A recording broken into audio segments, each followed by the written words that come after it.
Good morning from Baku. This morning I'm going to the school science fair.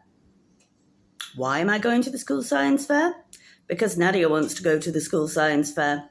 Hopefully there will be some lunch involved afterwards.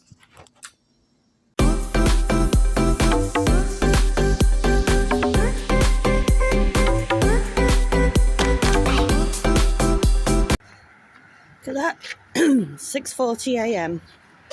Broad daylight. I can smell salt in the air from the Caspian Sea. Spring has sprung.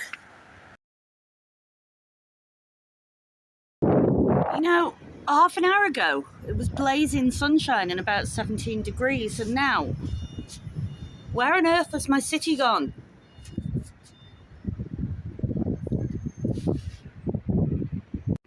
Hi Mum. Hi anybody else who happens to be watching. It's Saturday, which means I have to do my weekly roundup, so my mum knows I'm still alive and I'm all right. Biggest news is I tried to do my rainbow hair again and I don't like it as much. I've not put enough different colours in it, so I'm going to have to go over it again tomorrow, I think, with a bit of green and a bit of blue to brighten it up a bit. Anyway, so there's not that much to report this week, Mother, because obviously I didn't get back from Bulgaria until Monday evening, very late Monday. It was like gone 10 o'clock. And then Tuesday was a day off still. It was still part of the holidays, so tidied my apartment, polished everything, did a bit of food shopping, made some food for the week. And Wednesday we were back at work, but it was a parent-teacher day, so it was a fairly quiet one.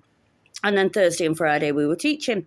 So the only things that I've really done this week was Wednesday. Well, before Wednesday, Gav had texted me and said, Nikki, I want to have a dinner party on Wednesday. Of course you're invited. Can you help me make a Sunday dinner? Now, as it happens, Sunday dinner is my favourite thing in the world to make. So I said, yes, Gav, I would be absolutely delighted. Whilst also thinking, what kind of a barbarian has a dinner party on a Wednesday night when you've got school the next day? Anyway, he said, I just need some help with the gravy and the Yorkshire puddings, please. So I said, yes, Gav, I would be thrilled to help you. By the way, Gavin, please be warned, I will just take over, which is what I did. So I went to Gav's palatial apartment on Wednesday Eve after school, sat down, I said, right, what meat are we having? He said, chicken. I said, brilliant. Okay, we can roast the chicken. I can use the juices from the meat to make a tasty gravy. Only he'd not bought a chicken. He'd bought these like chicken breast pieces with chili sauce on top of them. And I thought, okay, we can do something with that. That's fine. So anyway, yeah, I just took over. We put an 80s mix on. We sang along like absolute half-wits. And I peeled his spuds. I scrubbed his carrots. I made everything that I had to make my batter mix. Got it all in the oven, got going with it. The gravy was an absolute disaster without the meat juices because it just didn't taste of anything. So I'm like, oh my God, what are we going to put? Oh, sod it. Look, let's just throw chili flakes and black pepper in it. We'll call it spicy gravy. And all in all, I was in that kitchen, like sweating my backside off with a red hot oven for 3.5 hours. But I didn't mind because I knew at the end of it there would be a delicious meal. And then Rob and Andrew arrived. And then, of course, the reason for this dinner party was women. And they'd invited these two, oh my God, absolutely stunningly beautiful Azeri women along. But they brought a friend who I shall just call Drunk Scots Girl. And Drunk Scots Girl whizzes straight into the kitchen announcing, I can't do a Scottish accent, I'm sorry, announcing, I'm here, it's all right, I'm here. What the fuck is this shit? I'm like, I've just spent 3.5 hours sweating over a hot stove. Don't come at me with that. And starts like shoving me out of the way, stirring all the pots and pans that are on. Oh my God, what is this? Don't worry. I'll try to rescue it. What do you call this shit? Is that supposed to be gravy? I'm like, somebody get this woman out of my kitchen because I'm going to drop kick her off the balcony any second now. And I don't know if she was just trying to be smart because she thought Gavin had done the cooking, but actually she was just being incredibly, unbelievably rude. And then she's like, right, okay, I think this gravy's ready. I'm like, I know the gravy's ready. I cooked it over an hour ago and I put it on to reheat, on a slow heat 10 minutes ago. It's perfectly ready. I know exactly where we're up to. I also know those boiled potatoes are not boiled yet, so please leave them alone. They're not ready.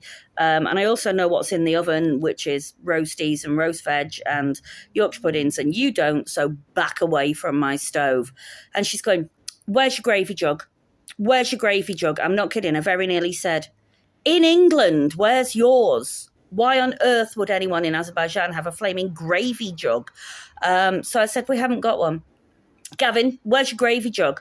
He said, I haven't got one. I said, look, that plastic jug that's next to the oven, that's what we're going to have to use as a gravy jug. Are you kidding me?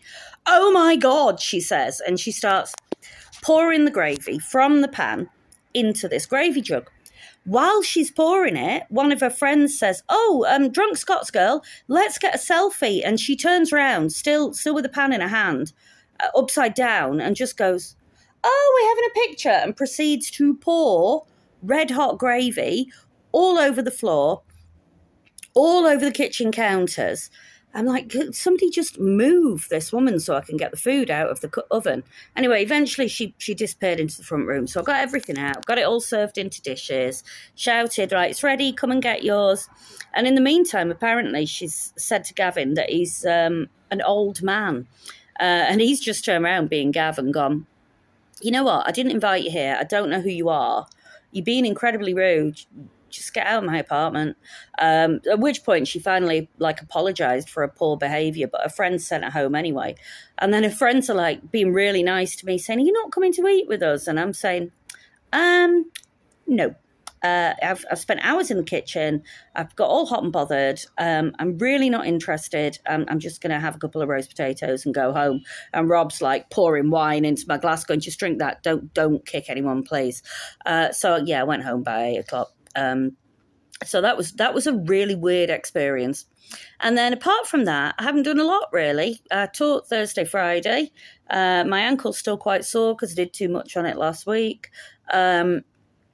And then today I've been to the school science fair because Nad's wanted to go to the school science fair because, she's principal's wife at the moment. And honestly, I got to the school and she was sitting in reception waiting for me. And I have never been more proud of her in my life. I knew she'd look fabulous because she's a chameleon. She can be whatever you need her to be. And sometimes she's in tiny hot pants and a bra top, and sometimes she's casual nads in a designer tracksuit. But today she was in this shocking pink puff-sleeved jumpsuit and white heels, and she just looked every inch the lady. She was the classiest bird I have ever seen in my entire life. I could have wept at how proud I was of her. And nobody could take their eyes off her. It was brilliant. Anyway, after we'd done that, we had a pizza, we shared a bottle of wine. I went back to her villa because I've not seen it properly yet, because last time I was there, I was on crutches, so I couldn't get up and down the stairs. Admired her underground swimming pool, which I'm not going to lie, I am well jealous of. Crawled all over the house going, oh my God, this is amazing. And eventually, just got dropped off at a metro station, made my way home. So apart from that, I don't think I've got a great deal to tell you. We've accepted an offer on our house. It's a lot lower than we wanted to accept, but we've just got to a point where we've thought we can recoup that money by not having a massive mortgage and a big stack of bills anymore. And we just want to be rid of it. It's stopping us living our lives. So we've got to think about what we do next. We're not in any great rush to buy anything else, but we'll probably buy a flat or a 2 up, 2 down, something that can be a base and can be rented out if we don't want it while we're abroad. Yeah, so that's that. I'll stick some photos and things together for you, Mother. I hope you're all well. I think I might try and do a Bulgaria one tomorrow, but the quality of those images is so bad, so I'll have to put a disclaimer on the front. Anyway, take care, everyone. Love you loads, miss you, and I'll speak to you all soon. And if anybody else was watching, I hope you're not drunk Scottish girl. and stumbling across this video about your appalling behaviour on Wednesday night. Anyway, don't know what I'm going to do. It's a beautiful afternoon, actually. Open my balcony and sit on the balcony and read, I think. Take care. Peace out.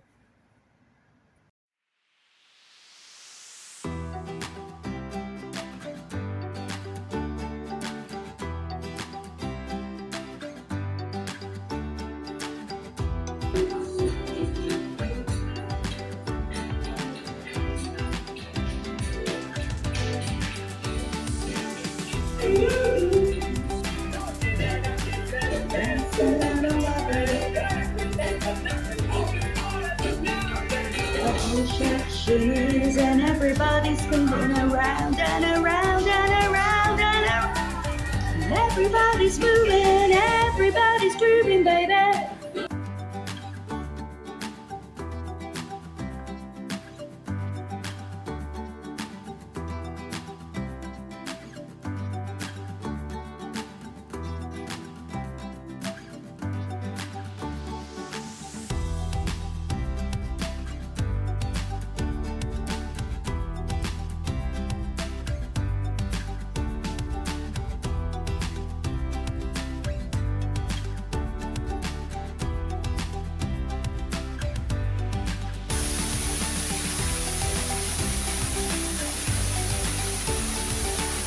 Not gonna lie, I'm a little bit jealous.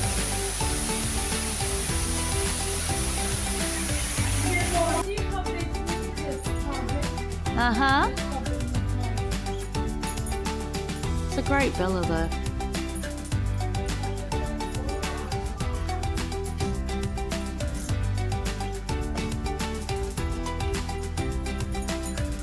That's great out here. You've got your barbecue area, you've got your grass.